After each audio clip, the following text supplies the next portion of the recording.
सब network crime world को subscribe करें, बेल आइकन दबाएं और अपडेट पाएं।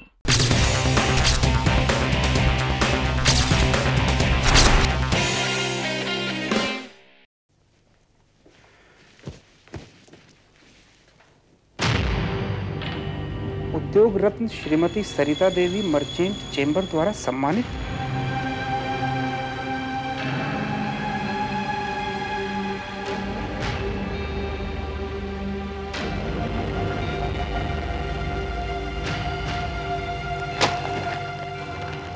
मेरी बीवी मेरे से आगे निकल गई।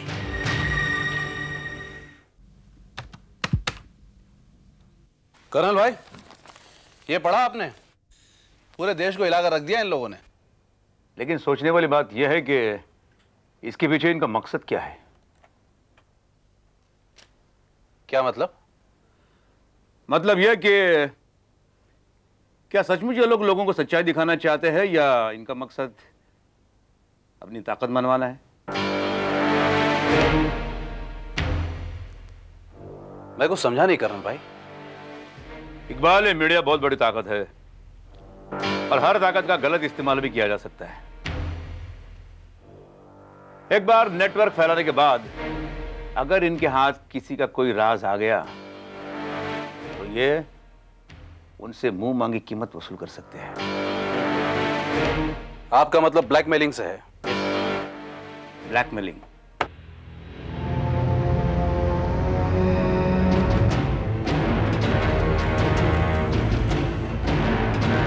Good morning sir.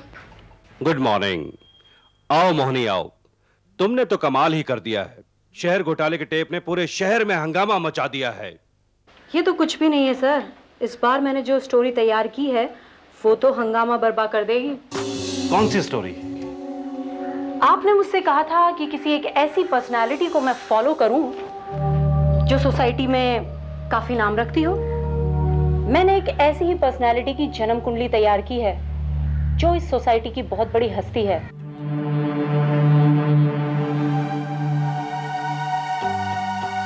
Multi Millionaire oil king Dayal की बीवी सरिता देवी।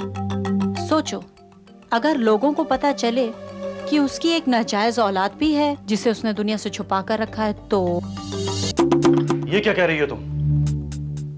देखिए सर, ये है सरिता देवी अपनी बेटी, नाजायज बेटी सुनिधि के साथ, जो आज तक यतीम खाने में पलकर बड़ी हुई और अब इस शहर में एक राइटर के तौर पर स्ट्रगल कर रही है। फैंटास्टिक। ये हंगामा खेज खबर है हमारे लिए। ये तो कुछ भी नहीं है। मैंने अपनी टीम के साथ माँ बेटी के गुप्त मिलन के कुछ ऐसे टेप्स तैयार किए हैं कि उनकी मौजूदगी में वो हमारा कुछ नहीं बिगाड़ पाएंगी। एक्सीलेंट। तुम एक काम करो, वो टेप मुझे भिजवा दो।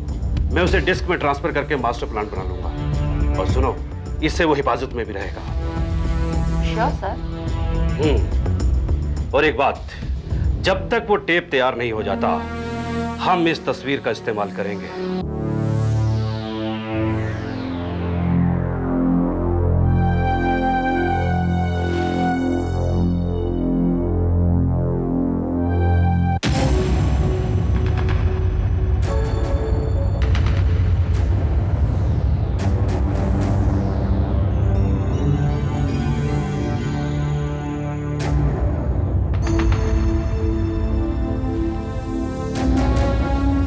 Hello, could I speak to Mrs Sarita देवी?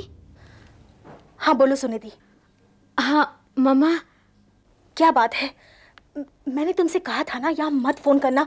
मैं खुद ही फोन करूंगी तुम्हें। माँ, आपने पीसी ऑन किया? नहीं। क्यों? माँ, वो सनसनी वेबसाइट वालों को हमारा फोटोग्राफ मिल गया है और वो इसे नेट पर डिस्प्ले कर रहे हैं। क्या? हाँ माँ, वो हमारे बारे में सब जान गए हैं और वो इस बात का इशू बनाना चाहते हैं। ओह माय गॉड, अगर उन्हें इस बारे में पता चल गया तो सब गड़बड़ हो जाएगा। हाँ माँ, अभी भी हमारे पास वक्त है, प्लीज उन्हें रोक लीजिए। अभी तो उन्होंने सिर्फ हिंट दिया है, अगर डिटेल्स आ गई तो। ठीक है, तुम मुझे बाद में फोन करना। हाँ, मैं देखती हूँ।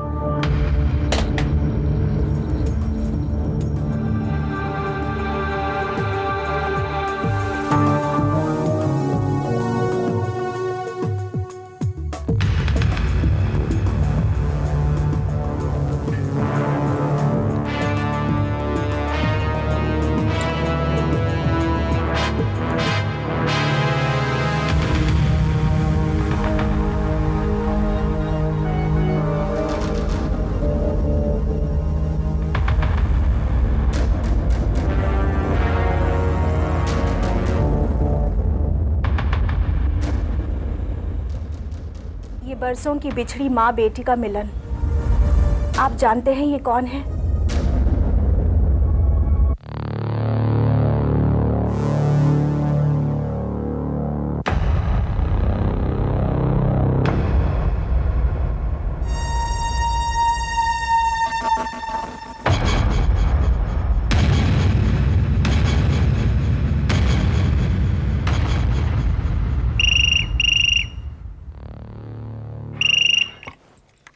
हाँ बोलो निधि। नहीं नहीं सरिता जी, प्रभाकरण। मेरा नाम तो सुना होगा आपने। प्रभाकरण? आपका सेवक। क्या चाहते हो तुम? सरिता जी, सारी बातें टेलीफोन पर नहीं हो सकती। आओ कहीं मिलके आपस में कोई सॉल्यूशन निकालते हैं। ठीक है, मैं आ रही हूं।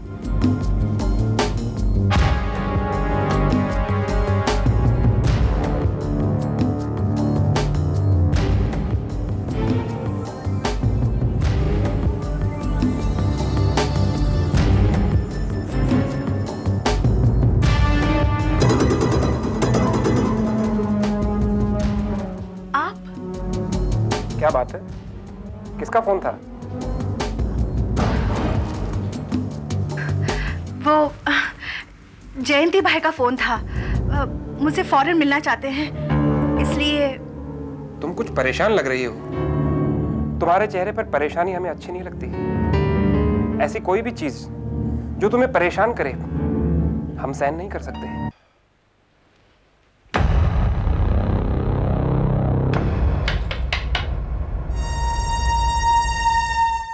सरिता जी, आपने यहां आने की तकलीफ क्यों की? मुझे बुला लिया होता, मैं आपके घर चला आता। जी नहीं, हमारे घर के कुत्ते इंसान की फितरत को अच्छी तरह पहचानते हैं। अगर तुम आते तो काट खाते। बड़े घरों के कुत्ते कुछ कमाल के ही होते हैं। मैडम जी, एक बात पूछूं? सच बताओगी? कहीं तुम्हें इस बात का डर तो नहीं लगा कि मैं तुम्हारे घर में आकर तुम्हारे बारे में तुम्हारे पतिदेव को बता दूंगा? काम की बात करो। काम की बात तो आपको करनी है, कसम से। तुम्हारे पास वो तस्वीरें आई कहां से? मैडम जी, ये तो तस्वीर थी। हमने पूरी डॉक्यूमेंट्री शूट की है। माँ बेटी का मिलन, ये तो कबर पर एक पोस्टर था। प्रभाकरण, तुम मुझे जानते हो। अगर तुमने हमारे बारे में एक भी बात दिखाई तो नतीजा क्या होगा तुम अच्छी तरह जानते हो। मैं बहुत अच्छी तरह से जानता हूं मैडम, लेकिन मैं क्या करूं? ये मेरी रोजी रोटी का सवाल है। अगर बिल्ली चूहे से दोस्ती करेगी तो खाएगी क्या? और वैसे भी अगर तुम एक आध रोटी का टुकड़ा हमारे ऊपर फेंक दो तो शायद कोई बात बन सकती है। तुम मुझे ब्लैकमेल कर रहे हो? नहीं नहीं मैडम, आप कैसी बातें कर रही हैं? मैं आपको कोई ब्लैकमेल कर सकता हूं? मैं तो सौदे की बात कर रहा हूं मैडम। सोच लीजिए मैडम जी, मेरी जड़ें बहुत गहरी हैं।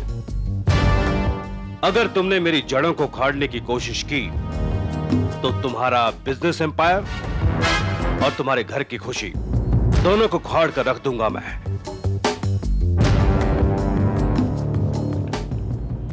क्या चाहते हो तुम? अजी, ये पूछिए कितना चाहते हो। सुना है मैडम जी, कंप्यूटर सॉफ्टवेयर में तुम्हारे 52% के शेयर हैं। तो सारे शेयर मेरे नाम कर दो।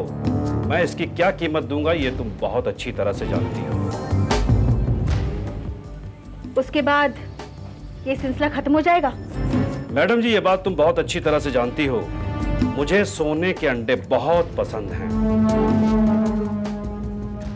देखो, शेयर्स में तुम्हारे नाम ट्रांसफर नहीं कर सकती, उन्हें पता चल जाएगा।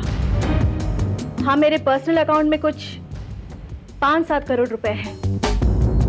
अगर तुम चाहो तो।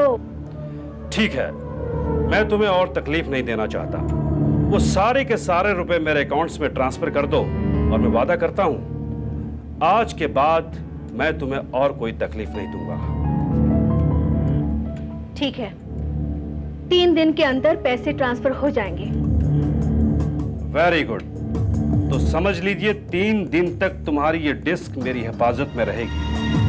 जैसे ही तुम वो पैसा मेरे अकाउंट्स में ट्रांसफर करोगी, मैं वो डिस्क तुम्हारे हवाले कर दूंगा। ठीक है, दैट्स अ डील।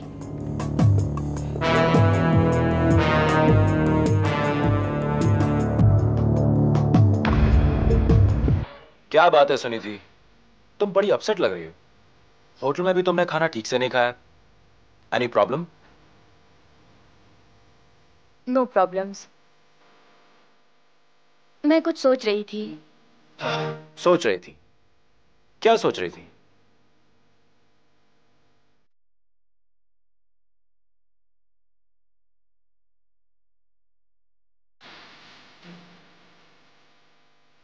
अविनाश, मैं अपने नए सब्जेक्ट के बारे में सोच रही थी और ये भी सोच रही थी कि मुझे तुमसे राय लेनी चाहिए। That's very good. बताओ क्या प्रॉब्लम है?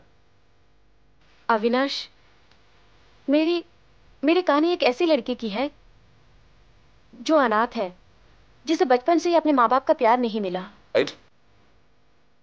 जब वो लड़की बड़ी होती है तो उसे पता चलता है कि उसकी माँ जिंदा है और उसकी माँ ने उसे इसलिए एक्सेप्ट नहीं किया है क्योंकि वो उसकी नाजायज औलाद है।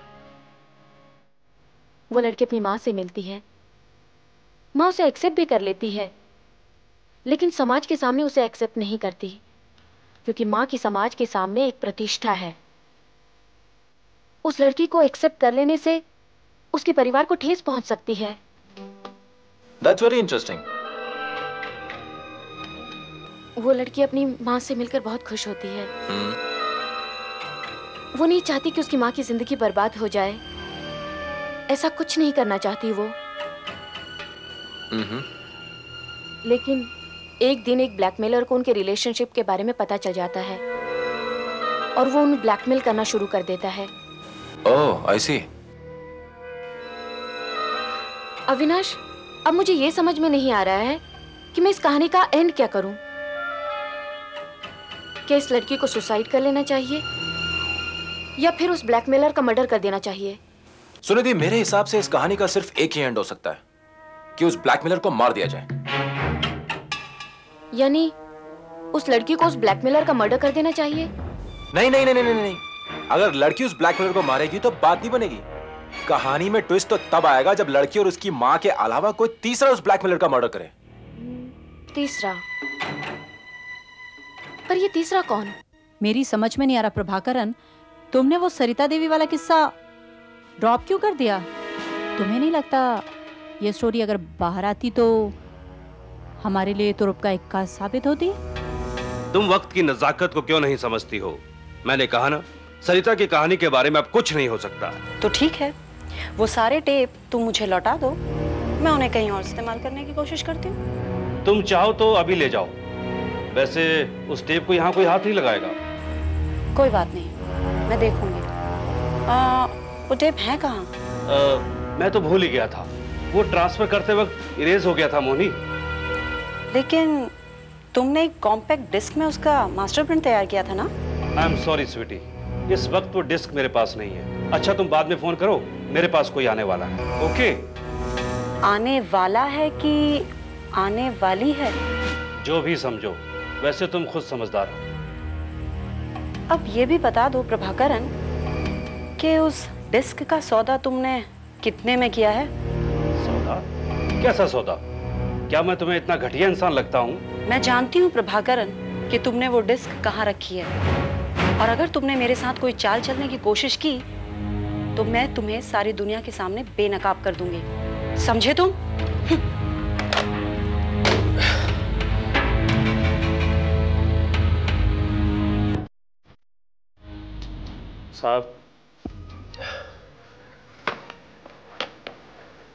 साहब, अब हम जाएं? हाँ, जा सकते हो, वैसे भी यहाँ कोई आने वाला है।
I killed myself.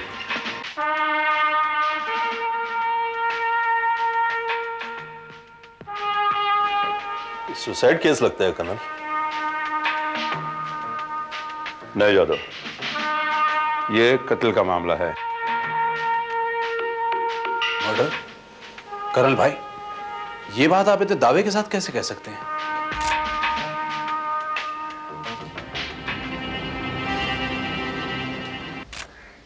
इकबाल, गोली कहां लगी है? सर में। तो सर में गोली लगने के बाद आदमी कितनी देर जिंदा रह सकता है जादव? एक पल भी नहीं। समझ गया कर्नल भाई। अगर इसने खुद गोली चलाई होती तो इसका हाथ यहीं गिर गया होता, और ये रिवॉल्वर भी। रिवॉल्वर वाला हाथ ये मेज पर रख ही नहीं सकता था। राइट। आप दोनों में से सबसे पहले लाश किसने देखी थी? मैंने साहब।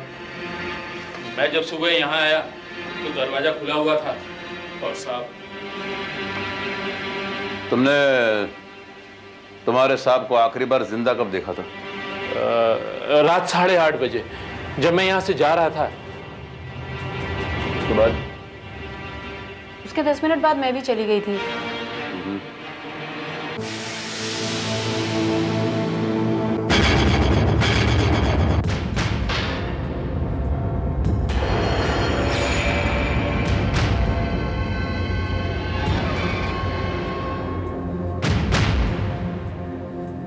ये टॉप्स आपका है? जी नहीं, मेरे टॉप्स नहीं है।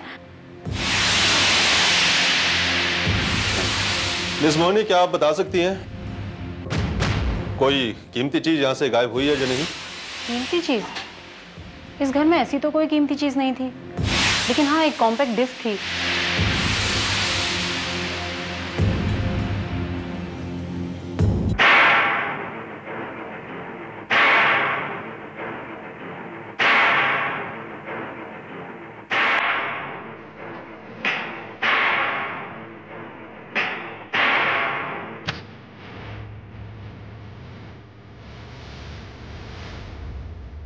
सरिता देवी।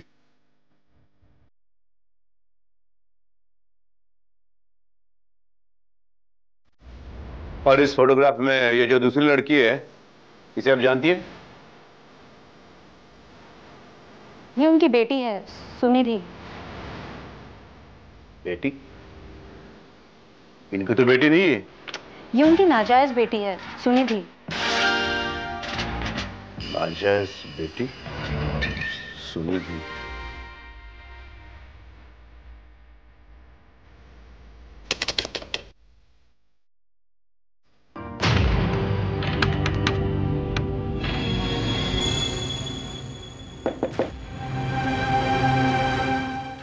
आप मिस सुनिधि? जी। मैं colonel Paramvir, officer on special duty.